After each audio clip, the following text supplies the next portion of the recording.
my, have we pushed this boulder up that hill.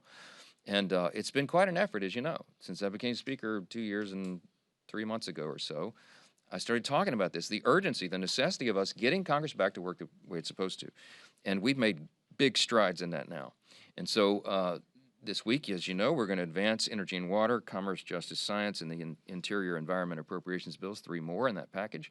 We have plans to do the next 3 next week, and then we'll continue. And I want to say, this is bipartisan effort. You got both parties working on this, and that's to be applauded. Our appropriators worked very hard through the Christmas holiday to have these bills prepared on our return. They worked through the holiday, and my team, all of us, we worked. We didn't take any time off to make sure this would happen, and we're grateful for all that work. These 3 bills spend less than if we had advanced another continuing resolution. They deliver critical priorities for House Republicans' districts, and they continue to advance President Trump's America First agenda.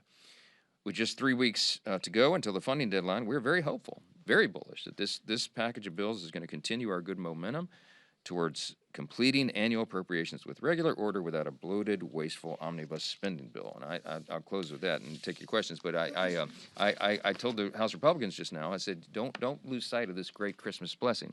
We did not have a Christmas omnibus nightmare situation for 3 years in a row now. Why? Because Republicans take our responsibility seriously. Yeah, go ahead. When President Trump has talked about military action in Greenland, he said that there didn't need to be military notification or that this wasn't a war act in Venezuela. If there is military action in Greenland, would Congress need authorization? And also, would Congress need authorization for control, need to have power of the purse for control of oil in Venezuela? Okay, let me address them in turn. We're not at war with Greenland. We have no intention of being it. We have no reason to be at war with Greenland, okay? Everybody knows there's geopolitical and strategic importance of that landmass, and that's what everyone has talked about. By the way, this is not just President Trump. I think this goes back to Truman. Like many presidents have acknowledged the strategic placement of Greenland and how important that could be to our country. And the president's talked about that, rare earth minerals and other things. They're talking about diplomatic channels for this, okay? There's lots been said about it, but I know this personally because I talked to the governor of my state a couple of days ago, Jeff Landry, who has been appointed to be our person there, our individual who would go and help with these negotiations. So that is in America's interest. It is not, I think it's not against Greenland's interest. There's a lot of thoughtful discussion to be had there, and that's what we expect is going to happen. So all this stuff about military action and all that, I don't think it's, I don't even think that's a possibility. I don't think anybody's seriously considering that. And in the Congress, we're certainly not. Okay, so wait, with regard to Venezuela, we have to see what plays out. I went to the Gang of 8 briefing. It was very detailed, as even the Democrats who are grumbling about some of this, who were in that briefing, will attest. They have said as much. It was military precision. Our armed forces do an extraordinary job. General Kane is an extraordinary leader for the Joint Chiefs of Staff. Another reason you should sleep well at night. Secretary Hegseth, great job at Defense, at Department of War, sorry, Department of War doing all this. Secretary Rubio was there, Attorney General Bondi, CIA Director Ratcliffe. I mean, we had everybody. And they went through the details and they explained the rationale and why everything happened as it did. I don't think anybody could have any complaint or question about that, and I expect they're going to give the same, almost that same level of information in a larger auditorium. And I think members of Congress are going to understand this fully. What happens next? There are plans and procedures in place, but it's impossible to know exactly how it's all going to play out. We have to see how that works. I trust the people who are in charge of this. I'm told, and the President has mentioned, and Secretary Rubio has mentioned, that our American oil companies will be involved in getting that infrastructure back up, and that will have a lot to do with how all this sorts out. But we don't know the details of that yet, and I certainly don't. The House has not been apprised of it because I think it is in the works right now. This has just happened. This is a seismic development. This just happened. Some of this is unprecedented. It is not a regime change. I want to emphasize that. It is a change of the actions of the regime.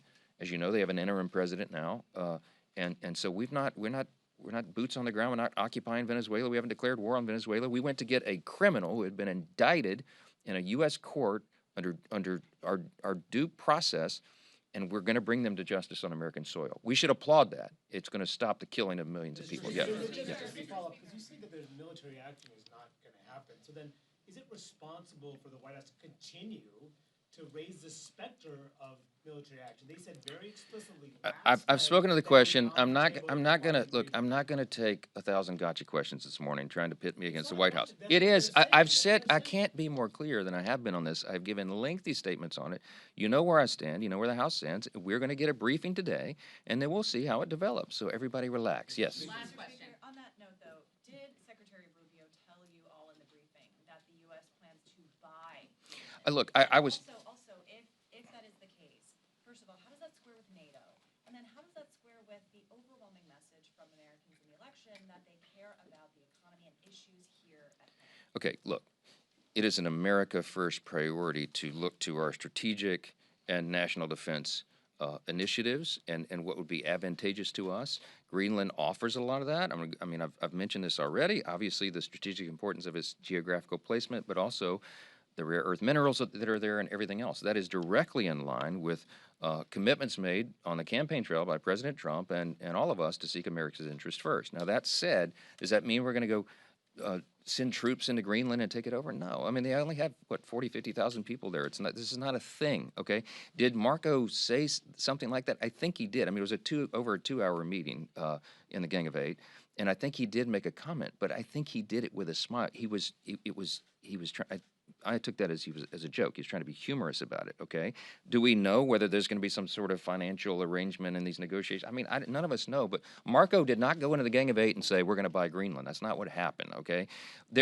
Marco Rubio was a long-serving member in Congress, in the Senate.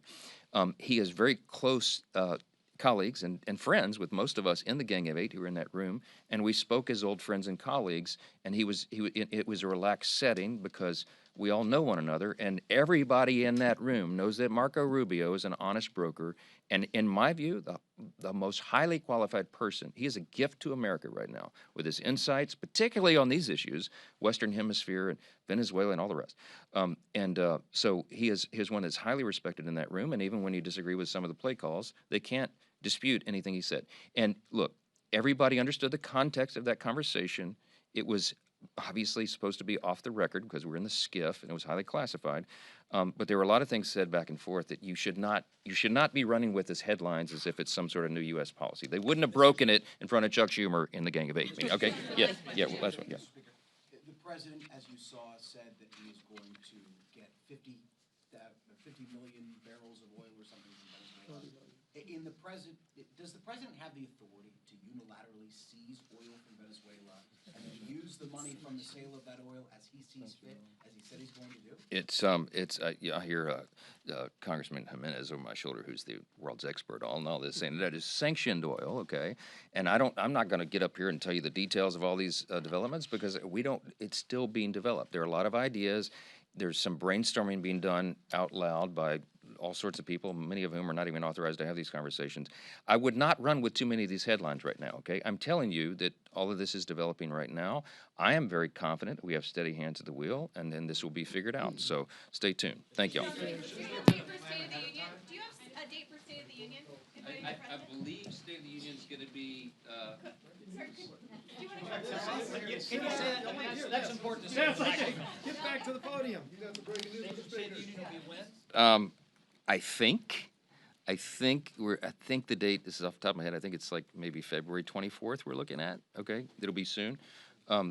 We were looking at some alternative dates and trying to figure out what works, but I think that's the week that we're in session and in mid to late February, and that would be the preference of the White House. But just wait for further development, but I wanted you to know it's coming. It's coming. Are you concerned with the death of Mr. LaMalfa and what happened, obviously, with Marjorie Taylor Greene resigning? Is your majority in jeopardy? Is it so tenuous that the House could flip during this Congress? No, can I give you my honest reflection on this, okay? As was noted earlier, we've been working with it. Sorry, I didn't want to do all this. We have been working with a razor-thin majority since I became Speaker. And as you know, at many points in the last year, we had a 1 or 2 vote